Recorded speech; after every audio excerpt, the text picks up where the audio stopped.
कधीच नाही चुकणार तुमचे फेवरेट टीव्ही शोज झी5 सोबत, तेही एकदम फ्री। मोहन, सगळ्यांना पत्रिका पोचल्यात ना? आणि बाकी तयारीचं काय अपडेट आहे? हो वहिनी, सगळ्या पत्रिका पोचल्यात आणि सगळी तयारी पण झाली। पुण्यातल्या काही पत्रिका राहिल्यात, पण दादा म्हणाला की त्या पत्रिका तुम्ही स्वतः देणार आहात। हो, मला लक्ष्मीकडे जायचंय, तिला बोलवायचंय, कारण प्रिया प्रीतमच्या लग्नाला पण तिला बोलवता नाही आलं। आता आदित्यच्या साखरपुड्याला मला स्वतः जाऊन तिला पत्रिका द्यायची आहे। वहिनी, वहिनी, वहिनी, तुमचं नाही घरात लक्षच नाहीये। आपल्या घरात काय सुरू आहे माहितीये का तुम्हाला? काय झालं दामिनी? हो, अहो आपल्या घरात आग लागली आहे, आग। अगं मग आग विझवायची सोडून इथे काय करतेस? आणि कुठे लावलीस आग? माहिती होतं तुम्ही हेच बोलणार आहे मला, पण मी नाही लावली आग, ती आपोआप लागली आहे। अहो नात्या नात्यांमध्ये आग लागली आहे। दामिनी, काय बोलायचंय ते स्पष्ट बोल। वहिनी, आपल्या आदित्य आणि प्रीतम मध्ये जोरदार भांडण झालंय।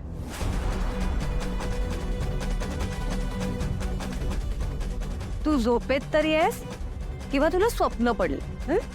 मी पूर्ण शुद्धीतच सांगते तुम्हाला, आणि खरं सांगतेय, अहो त्यांची भांडणं इतकं थरायला गेलेत ना, त्यांनी मारामारी सुद्धा केली काल रात्री। शक्यच नाही, आदित्य आणि प्रीतम या जन्मातच काही, कुठल्याच जन्मात इतकं भांडणं शक्यच नाही। मला ना माहिती होत, तुमचा ना माझ्यावर विश्वासच नाहीये। तुम्ही एक काम करा ना, आदित्यला आणि प्रीतमला समोर बोलवा आणि विचारा। मला काही त्याची गरज वाटत नाही। मग ते बाकीच्या पत्रिकांचं जरा बोलायचं होतं। वहिनी, ऐका ना माझं। वहिनी,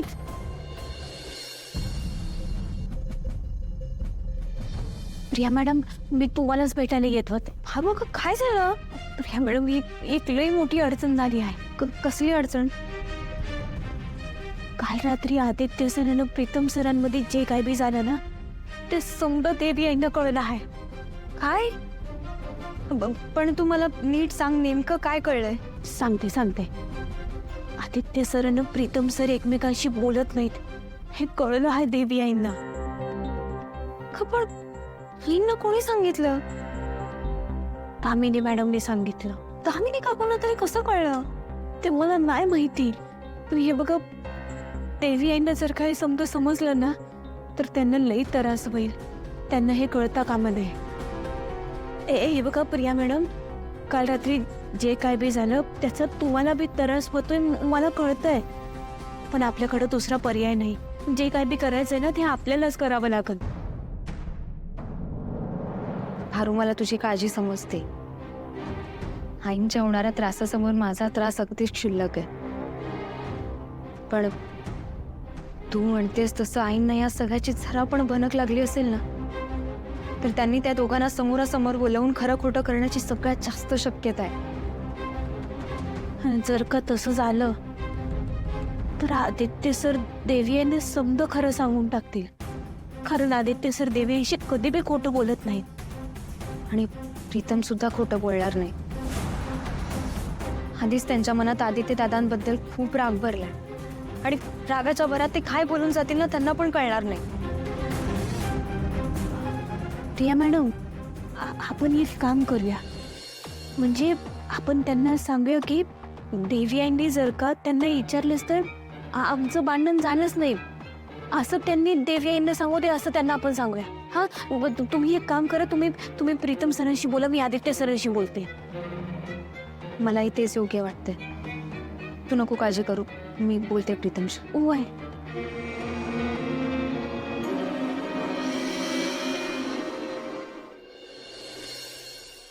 हे बघ, प्रीतम आणि आदित्य कधीही भांडणार नाही।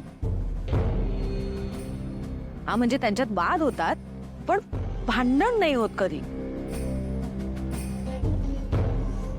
आणि आता परिस्थिती बघता अशी होण्याची शक्यताही नाहीये। तू उगाच काहीतरी खोटं बोलू नकोस, आणि हे मला खरं खोटंही करायचं नाहीये।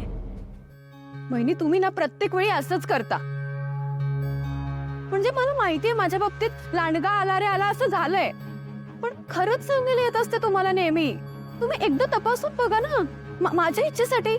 दामिनी, तुझ्या इच्छेवर गोष्टी घडत नाहीत ना। बरोबर वहिनी, नामिनी कशी आहे हे आपल्याला चांगलं माहिती आहे. त्यामुळे हिच्याकडे दुर्लक्ष केलेलंच बरं. वहिनी मी काय म्हणते, आपण तपासून बघायला काय हरकत आहे है ना? म्हणजे आपलं नुकसान नाहीये ना त्यांनी. आणि सध्या आपल्या घरात किती काय काय सुरू आहे माहितीये ना. म्हणजे बघा ना, पारूचं ब्रँड अम्बॅसिडर पद जाणं, तिच्या जागी ही अनुष्का येणं, आणि एकंदरीत आपल्या बिझनेसचा चढ उतार, म्हणजे कंपनीचे प्रमोटर्स पण अगदी अगदी नुकसान होत आहे आपलं. म्हणून यातनं म्हणते की दोन भावाभावात म्हणजे आदित्यमध्ये आणि प्रीतम मध्ये काही गैरसमज व्हायला नको. त्यांनी आपलंच नुकसान होईल म्हणून मी बोलते. बापरे, एवढी अक्कल कधीपासून आली का तुला? मला अक्कल आधीपासूनच आहे, तुम्हाला आत्ता कळते. मला तर कुठे एवढी अक्कल आहे. जे मला अनुष्काने सांगितलं ते मी बोलले. प्रीतम, मला तुमच्याशी जरा बोलायचं आहे. काय ग, बोल ना. काल जे काही झालं त्यामुळे तुमच्या मनात आदित्य दादांबद्दल खूप राग आहे, मान्य आहे मला. पण प्रीतम, आदित्य दादा तुमच्यापेक्षा मोठे आहेत. त्यांनी तुमच्या हितासाठीच तुमच्यावर हात उचललाय. पण हे सगळं जर आईंना कळलं ना तर त्यांना खूप त्रास होईल. सो मला असं वाटतंय की तुम्हा दोघांमधली भांडणं आईंसमोर नको यायला. प्रिया, हो, त्या दिवशी मी चुकलो, मी मान्य करतो. पण मी फक्त तुझ्या बाबतीत चुकलो. मी तुझा गुन्हेगार आहे.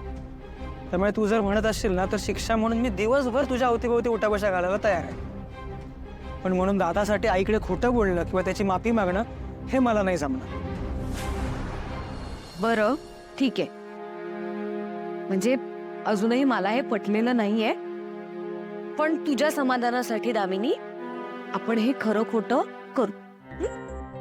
Thank you thank you thank you very much. वहिनी, मी आत्ताच्या आत्ता एक काम करते, प्रीतमला आणि आदित्यला असं जाऊन बोलवून आणते. सावित्री, बोलव. अरे हा, सावित्री आहे नाही का आपल्याकडे? जा जा सावित्री. वहिनी, कशाला लक्ष देता याच्याकडे तुम्ही? हे बघ, माझ्या मुलांवर पूर्ण विश्वास आहे. आणि प्रीतमसाठी तर आदित्य भाऊ, वडील, मित्र सगळं आहे. त्यामुळे हे खरं खोटं करण्याची मला अजिबात काळजी नाहीये. ते दोघं नाही भांडले. हो, पण कधी कधी आपल्याला छोटी वाटत असणारी गोष्ट पण मोठी असते. म्हणजे बघा ना, छोट्या वादामुळे मोठ्या संकटाला आव्हान नको. माझ्या आणि आदित्यची एंगेजमेंट ठरली आहे, सगळं कसं प्रसन्न आहे. त्यात उगाच अडथळा नको. ओके फाईन, मी ऑफिसमध्ये येतो, मग आपण आल्यावर बोलूया. आदित्य सर, या. आदित्य सर, मला हां. बोलायचं. Yes yes, don't worry, thank you. Paru, काय झालंय? सर, प्लीज बस तिथे आणि शांतपणे मला सांग. हां. आदित्य सर, एक लई मोठी अडचण झाली आहे. आणि ती तुम्ही सांभाळून नाही ना घेतलीत तर ती अजून मोठी होऊ शकते. पारू, प्लीज जरा मला व्यवस्थित सांगशील का? आदित्य सर, तुमच्या आणि प्रीतम सरांच्या भांडणाबद्दल देवी आईंना समजलं आहे. आणि कदाचित त्या तुम्हाला विचारू बी शकतात की ते खरं आहे का नाही म्हणून. मग खरंच तर आहे. कळलं तर कळलं. काय?